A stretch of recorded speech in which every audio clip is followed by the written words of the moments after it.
Hey YouTube, Mock Racer 4 back yet again with the final one of the 3 locomotive reviews I said I would do in my update video.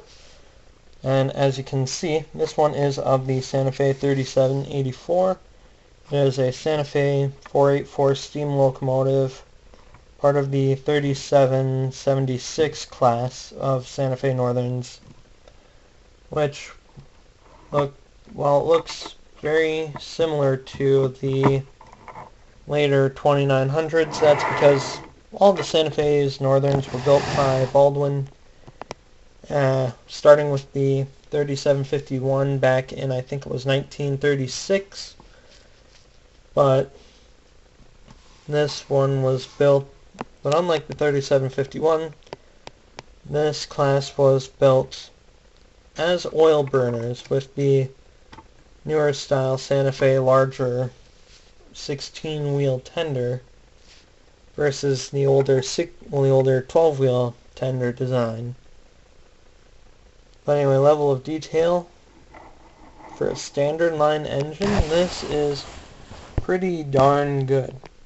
You've got all the different detailing on the front here, the coupler cup bar, what appeared to be the air pumps for the brakes, the headlight, little swinging bell, a little bell that kind of swings back and forth, what appears to be what I assume to be the part of the superheater system on the top of the smoke box, visible right behind the headlight. Behind that is the smokestack with all the little rigging for the smokestack extension.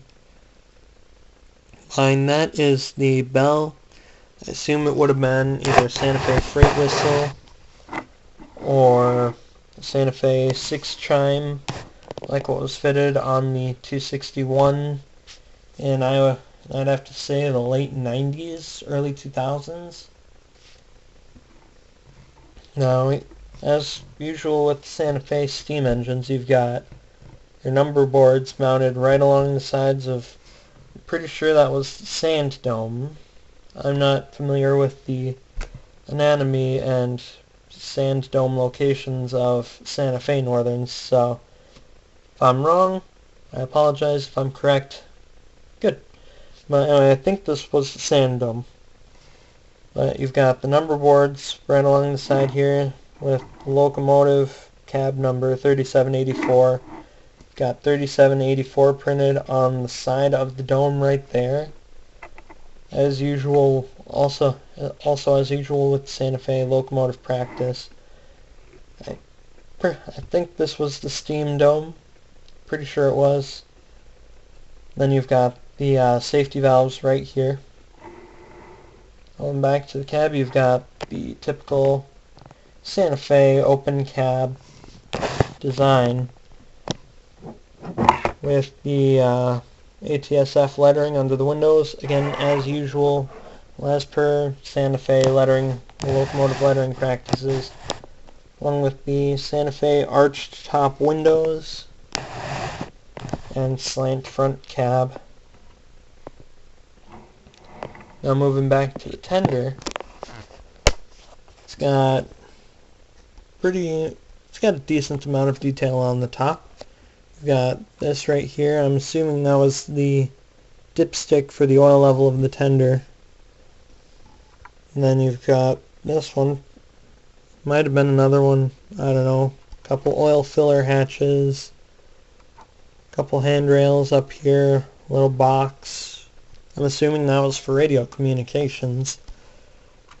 Then back here you've got what appears to be 2 water fill hatches and a reverse light. Now this style tender again was a 16-wheel design used on most of the Santa Fe Northerns, as well as some of their other large engines like the massive 210-4s. Now again, it's 16-wheel design, so it's got 4 axles per truck. That's 8 wheels a truck times 2 trucks, 16. Duh. Basic math.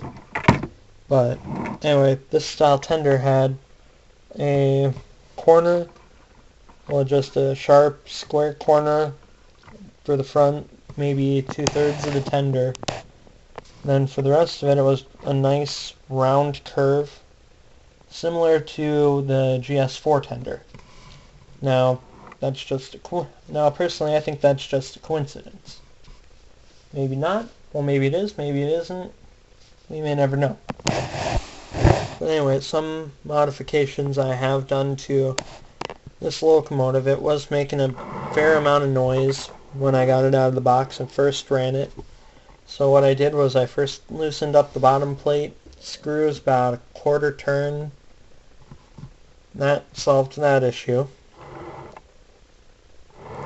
Also, when I got it, the drawbar was just straight as it would have been right out of the factory, but like that it wouldn't have coupled to the drawbar. So what I did is I bent it up, upwards quite a bit, which not only allows it to do its job, but it also makes the locomotive look, the locomotive and tender look coupled very close together like they would have been in real life on this particular class of locomotive. Now, as mentioned in my little update video, I did also fit a Soundtrax mobile decoder. I didn't go with one of the ones that's $25, but Soundtrax mobile decoders are, for the price, a very good deal. You get, with the one that's in this one, it's the 8-pin 2-function with the integrated plug. So it's the decoder, and it's basically the decoder has the pins soldered directly to it, and it just plugs right into the decoder slot. But there's also a 6-pin one and an 8-pin one, well, one or two 8-pin ones. Well, there's one with a wiring harness, there's a 6-pin, there's an 8-pin one, there's another 8-pin one like what's in this one, and there's one other one, I forget what it is. There might only be 4, but if you're in England, there is the new Bachmann 21-pin decoder, the 37557 is made by Soundtrax. So that's another one for there. Mach Racer 4 signing off. Running video. Hey, Mach Racer 4, I'm back. Sorry I cut that one very short, but phone rang. It was in the other room. But anyway, this Santa Fe Northern, I again got it on sale at Hub Hobby Center in Little Canada, Minnesota, seeing as I live in Minnesota. But anyway, that's beside the point. They had it on sale. They normally wanted $130 for it. I, in the end, paid about $120 for it after the discount. Now, this locomotive is by far the longest one I have. Just to kind of give you a little bit of a comparison in length, here is my Bachmann Standard Line 284 Berkshire. Still got the regular stock Bachmann decoder. As you can clearly see, there is a noticeable length difference of about 2 inches at the tender backs, and that's just for this engine to this engine. Now for the 4449, it's more like maybe an inch and a half difference in length. Now just to compare it to something not from America, I'll do a length comparison to my model railroads, 2 resident British engines, Tornado BR number 60163. Not original to the class, but it's a continuation. And Great Western Railway 5775. Original build to the class, 1929 Swindon.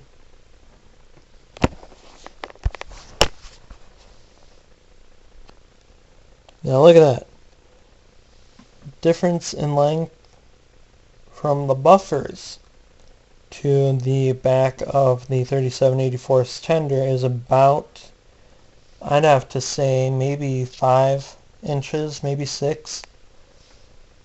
And the difference between the 57XX and Tornado in length, about 8 inches. So, yeah, that's a big engine. It's also a heavy hauler. Again, it's got a Soundtrax regular DCC decoder in it, the 8-pin one with the integrated plug, 1 amp 2 function. You know, just something simple. Also, I could test the waters of Soundtrax decoders. I had originally gotten it for the 57XX. Decoder was a bit too wide. I tried putting it in the 4449. Wouldn't have worked because the decoder plug in the 4449 was quite a ways to the right, well, towards the outside of the tender, and the tender shell wouldn't have sat right with the decoder in there, so I ended up just putting it in the 3784. But it is a very good running engine. If you have the opportunity to get one of these off of the internet somewhere, or if your local hobby shop has one, this is definitely one Bachmann standard line engine I would recommend on just level of detail alone. Because it's got all the piping, it's got the boiler bands. Yeah, that Bachmann could have painted the smoke box front the same silver as the lettering, but it's a standard line model. You know, if it was a Spectrum line model, maybe, but it's a standard line model. You know, didn't really expect it to have 100% detail accuracy. Now, the drive wheels on this thing, in real life they were 80 inches tall, from bottom where it meets the rail to the top. Now that's the same size drive wheel as what's on the 4449. That is a big drive wheel. Now, again, as with the other two, running video coming soon. Mock Racer 4 signing off.